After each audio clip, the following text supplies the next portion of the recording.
Good evening friends, welcome to modern 24x7। दोस्तों, आज हम वीडी 106A विज्ञान शिक्षण फर्स्ट, जिसमें भौतिक विज्ञान एवं रसायन विज्ञान सब्जेक्ट्स इंक्लूड है, उस जिसकी यूनिट सेकंड लक्ष्य एवं उद्देश्य अभी मैडम ने यूनिट फर्स्ट कराई थी। अब हम यूनिट सेकंड करा रहे हैं। दोस्तों ये साइंस की जो वीडियो है, pedagogy of science first second and third, ये आप लोगों की डिमांड पे ही बनाई जा रही है दोस्तों, क्योंकि इसके बाद में पेट के जी के क्वेश्चन कराने वाला था, बट आप लोगों की डिमांड के अनुसार ही ये वीडियो अपलोड की जा रही हैं। तो प्लीज़ इस चैनल पे जो लोग नए हैं, प्लीज़ चैनल को लाइक कीजिए, शेयर कीजिए, सब्सक्राइब कीजिए। चैनल को आप लोगों के सपोर्ट की बहुत ज़्यादा ज़रूरत है। ठीक है दोस्तों, चलिए चलते हैं क्वेश्चन नंबर 1। इकाई सेकंड है ये, साइंस फर्स्ट की, फिजिक्स एंड केमिस्ट्री वाले स्टूडेंट्स ध्यान दें। लक्ष्य किस शब्द से बना है? इसका ऑप्शन सा होगा, लक्षित। उद्देश्य या लक्ष्य का स्रोत नहीं है, option the is right answer, मनोविज्ञान।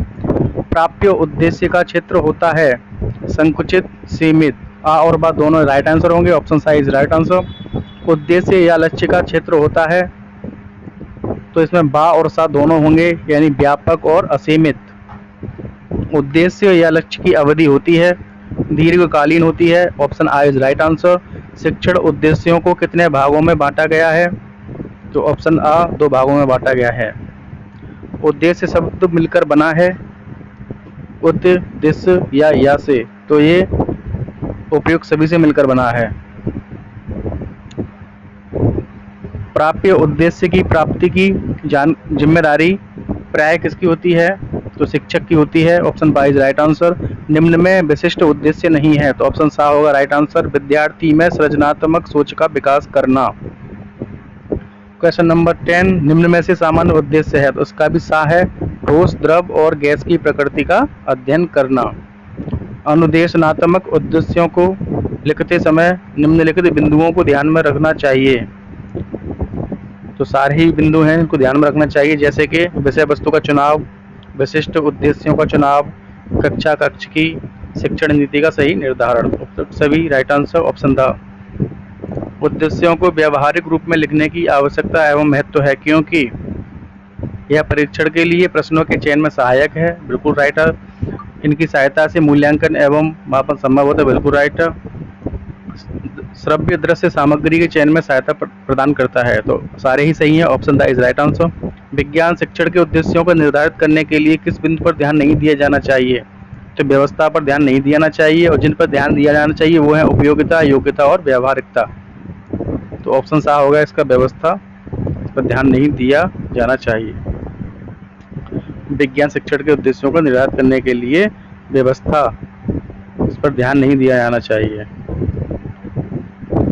माध्यमिक स्तर पर भौतिक विज्ञान शिक्षण के उद्देश्य हैं, तो सारे ही हैं, जैसे कि छात्रों में पर्यावरण एवं प्रकृति के प्रति रुचि का विकास करना, भौतिकी के सामाजिक उपयोग समझना, वैज्ञानिक क्रियाकलापों में रुचि विकसित करना। उपयुक्त सभी राइट आंसर। किसका स्रोत मुख्यतः मनोविज्ञान होता है? तो प्राप्य उद्देश्य का, ऑप्शन बा इज राइट आंसर। कक्षा 8 की भौतिकी से कार्बन और उसके यौगिक प्रकरण के लिए अनुप्रयोग नहीं है, तो option uh is right answer. छात्र कार्बन के विभिन्न यौगिकों के उदाहरण दे सकेंगे। निम्न में से किसका मापन और मूल्यांकन संभव नहीं है? तो उद्देश्य या लक्ष्य का, option uh is right answer. कक्षा 8 की भौतिकी से कार्बन और उसके यौगिक प्रकरण के लिए ज्ञानात्मक उद्देश्य नहीं है, तो ऑप्शन बा इज राइट आंसर। छात्र कार्बन के यौगिकों की जांच कर सकेंगे। ब्लूम द्वारा ज्ञानात्मक पक्ष कब प्रस्तुत किया गया? तो ये प्रस्तुत किया गया था सन 1956 में, ऑप्शन सा इज राइट आंसर।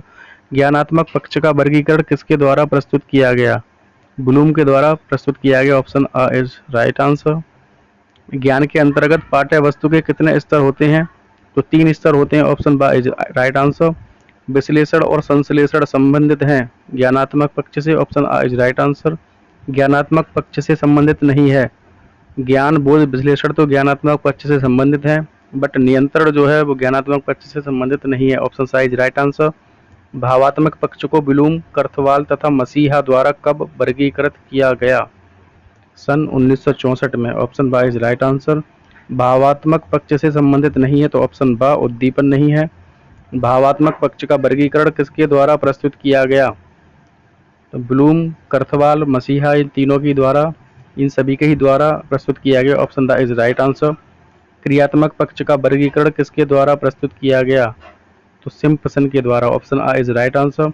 सिम्पसन द्वारा क्रियात्मक पक्ष कब प्रस्तुत किया गया? 1969 में प्रस्तुत किया गया था। Option the is right answer.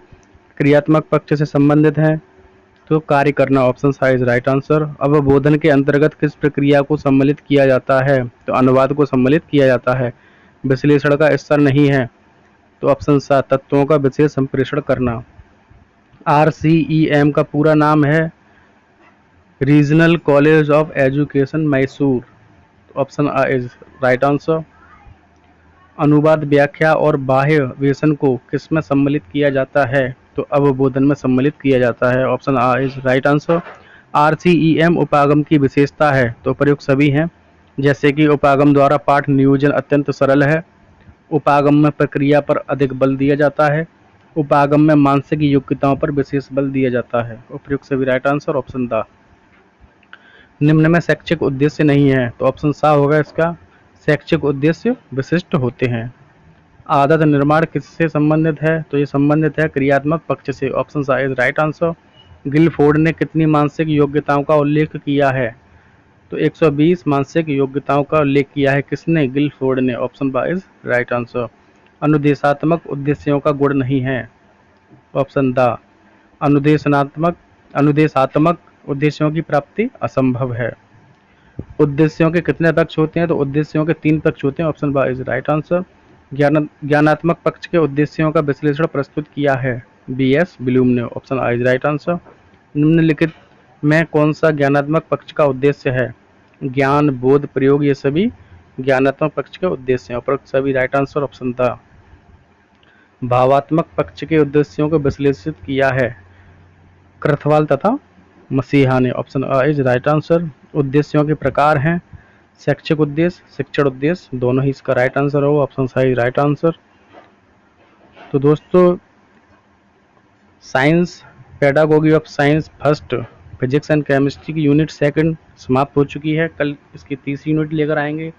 लेकिन दोस्तों अभी इसके बाद एक और वीडियो अपलोड होगी जो होगी साइंस सेकंड यानी कि BD 106B, जिसमें बायो यानी जंतु विज्ञान और वनस्पति विज्ञान इनके क्वेश्चन होंगे। तो प्लीज़ चैनल पे अगर आप नए हैं तो चैनल को प्लीज़ सब्सक्राइब कीजिए, शेयर कीजिए, कमेंट कीजिए। ठीक है दोस्तों, मिलते हैं नेक्स्ट वीडियो में अभी।